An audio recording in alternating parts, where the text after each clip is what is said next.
Hello बच्चों, चलिए प्रश्न को पढ़ते हैं। इसमें लिखा है, यदि आकाश तरंगों का प्रयोग करके एलओएस यानी कि दृष्टि रेखा संचरण के द्वारा संपूर्ण पृथ्वी को जोड़ना हो तो एंटीना के आकार अथवा टावर की ऊंचाई पर कोई प्रतिबंध नहीं है, तो आवश्यक एंटीनाओं की न्यूनतम संख्या कितनी होनी चाहिए और इन एंटीनाओं के टावरों की ऊंचाई जो है पृथ्वी की त्रिज्या के पदों में परिकलित कीजिए। तो चलिए बच्चों, इस प्रश्न की मूल अवधारणा को हम देख लेते हैं। यहाँ पर बच्चों हम आकाश तरंगों का जो है दृष्टि रेखा संचरण विधि को समझ लेते हैं बच्चों इस प्रकार से। तो यहाँ पर ये मान लीजिए इस प्रकार से बच्चों, ये हमारी पृथ्वी की सतह है। तो इसके इधर बच्चों कोई हमारा इस प्रकार से एंटीना है और ये यहाँ से बच्चों इस प्रकार से सीधी रेखा में तरंग जो है संचरित करती है बच्चों इस प्रकार से। और ये बच्चों यहाँ पर ग्राही एंटीना के द्वारा इस प्रकार से इसको ग्रहण किया जाता है बच्चों। तो ये हमारा इस प्रकार से बच्चों दृष्टि रेखा संचरण विधि होती है बच्चों इस प्रकार से। तो यहाँ पर बच्चों अगर ये हमारा प्रेषक एंटीना है बच्चों इस प्रकार से और ये हमारा ग्राही एंटीना है बच्चों। तो यहाँ पर बच्चों प्रेषक एंटीना की ऊंचाई जो है इसे हम HT मान लेते हैं और ग्राही एंटीना की ऊंचाई HR मान लेते हैं। तो ये जो अधिकतम दूरी होती है बच्चों, अधिकतम परास जहां तक जो है इसको जो है तरंग की संचरण किया जा सकता है बच्चों, संकेतों का ये D बराबर होता है वर्गमूल 2R/HT और धन बच्चों वर्गमूल 2R/HR इस प्रकार से। जहां पर R क्या है, R जो है ये पृथ्वी की त्रिज्या है बच्चों, R पृथ्वी की त्रिज्या है। तो चलिए बच्चों अपने प्रश्न को हल करते हैं। तो यहाँ पर कहा जा रहा है बच्चों कि अगर जो हमारे संचरण के टावर की ऊंचाई है उसकी कोई सीमा नहीं है, अधिकतम सीमा, तो यहाँ पर बच्चों एंटीना के आकार अथवा टावर की ऊंचाई पर कोई प्रतिबंध नहीं है। तो हमें जो है इस एलओएस यानी दृष्टि रेखा संचरण के द्वारा संपूर्ण पृथ्वी को जोड़ना हो तो आवश्यक एंटीनाओं की न्यूनतम संख्या कितनी होनी चाहिए बच्चों। तो यहाँ से अगर हम देखें तो मान लीजिए बच्चों सभी एंटीनाओं की जो ऊंचाई है वो समान है बच्चों इस प्रकार से, ग्राही और प्रेषक सभी एंटीनाओं की। और ये हमारी बच्चों पृथ्वी इस प्रकार से गोल है बच्चों पूरी। तो यहाँ पर बच्चों अगर हम देखें कि कोई एंटीना इस प्रकार से लगा हुआ है बच्चों, तो जो ग्राही है बच्चों वो हमारा इस प्रकार से, यहाँ से बच्चों देख लेते हैं। अगर हम देखें बच्चों तो ये ग्राही एंटीना जो है इस प्रकार से इससे अधिक दूरी पर नहीं होना चाहिए, वरना जो है बच्चों यहाँ से भेजी गई तरंग जो है यहाँ पर नहीं पहुंच पाएगी। तो इस प्रकार से बच्चों अगर हम देखें तो ये कोण 90 डिग्री से अधिक नहीं हो सकता है। तो इस प्रकार से बच्चों ये भेजी गई इसके द्वारा यहाँ पर बच्चों ग्राही द्वारा प्राप्त की जा सकती है।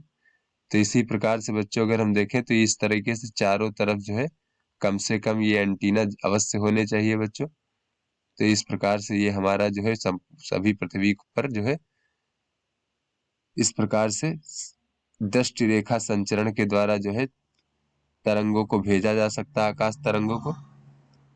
तो इस प्रकार से बच्चों अगर हम आवश्यक न्यूनतम एंटीनाओं की संख्या देखें बच्चों तो 4 इस प्रकार से हो जाएंगे बच्चों, और एक ऊपर एक नीचे बच्चों, तो 2 और लगाने पड़ेंगे बच्चों। तो इस प्रकार से ये आवश्यक न्यूनतम एंटीनाओं की संख्या जो है बच्चों 6 हो जाएगी। इसको बच्चों बना लेते हैं यहाँ पर इस प्रकार से, कुछ इस प्रकार से बच्चों। तो बच्चों ये हमारे एंटीना है इस प्रकार से।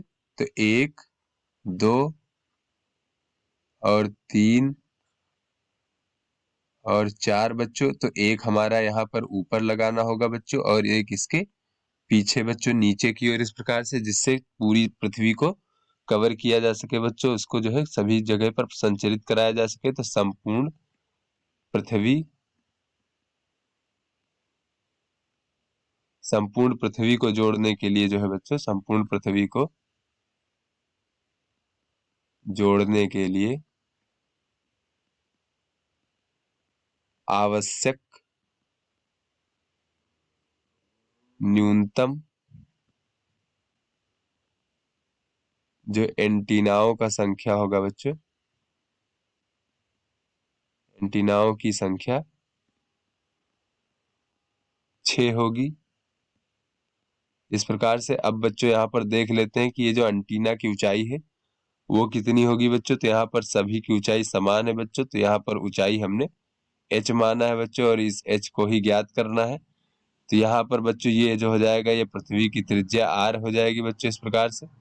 और बच्चों ये अगर हम देखें कि दो, एक को प्रेषक मान लें एक को ग्राही मान लें बच्चों इस प्रकार से, तो इनके बीच में जो है अधिकतम परास जहां तक ये भेजी जा सकती तरंगों को, इसको हम d मान लेते हैं बच्चों इस प्रकार से। तो ये आकाश तरंग के एलओएस संचरण विधि में बच्चों यहाँ पर हमने मूल अवधारणा में देखा d बराबर होता है इस प्रकार से। तो यहाँ पर बच्चों ये d बराबर हो जाएगा वर्गमूल 2r, और बच्चों ये h हो जाएगा इस प्रकार से धन वर्गमूल 2RH इस प्रकार से बच्चों, क्योंकि दोनों ही एंटीनाओं की ऊंचाई समान है तो d बराबर हो जाएगा 2 गुणे वर्गमूल 2RH इस प्रकार से। अब यहाँ से बच्चों अगर हम देखें तो ये हमारा समकोण त्रिभुज है बच्चों, जिसमें d क्या है, ये कर्ण है। तो बच्चों ये हो जाएगा हमारा d का वर्ग बराबर, अगर हम देखें बच्चों तो ये हो जाएगा आधार का वर्ग धन लंब का वर्ग। तो आधार और लंब समान है, दोनों का मान कितना है बच्चों, ये हमारा इस प्रकार से r धन h के बराबर है बच्चों इस प्रकार से दोनों भुजाओं का मान। तो ये हो जाएगा 2 गुणे r धन h का वर्ग इस प्रकार से। अब यहाँ पर बच्चों d का मान रख देंगे तो ये हो जाएगा 2 वर्गमूल 2RH इसका वर्ग हो जाएगा बच्चों बराबर 2, और यहाँ पर r धन h का वर्ग बच्चों खोलते हैं तो ये हो जाएगा r का वर्ग धन h का वर्ग धन 2RH इस प्रकार से। तो इधर हो जाएगा बच्चों हमारा 8RH बराबर 2r का वर्ग, या फिर बच्चों 2 से अगर हम इसको काट दें तो ये हो जाएगा हमारा 4 बचेगा बच्चों इधर 4RH बराबर r का वर्ग धन h का वर्ग धन 2RH इस प्रकार से। तो यहां से बच्चों अगर हम देखें तो ये हो जाएगा r का वर्ग धन h का वर्ग, और ये हो जाएगा माइनस का 2RH बराबर 0। तो इसको हम कह सकते हैं r माइनस h का वर्ग बराबर 0 बच्चों। तो यानी कि r माइनस h बराबर 0, यानी कि एंटीना की जो ऊंचाई होगी वो h बराबर r के बराबर होगी, यानी कि पृथ्वी की त्रिज्या के बराबर होगी हमारे एंटीना की ऊंचाई। जैसा कि प्रश्न में पूछा गया था बच्चों कि इन एंटीनाओं के टावरों की ऊंचाई जो है पृथ्वी के त्रिज्या के पदों में परिकलित कीजिए, तो ये इन एंटीनाओं के टावरों की ऊंचाई जो है पृथ्वी की त्रिज्या के बराबर होगी। तो आशा करते हैं आपको समझ में आ गया होगा। धन्यवाद।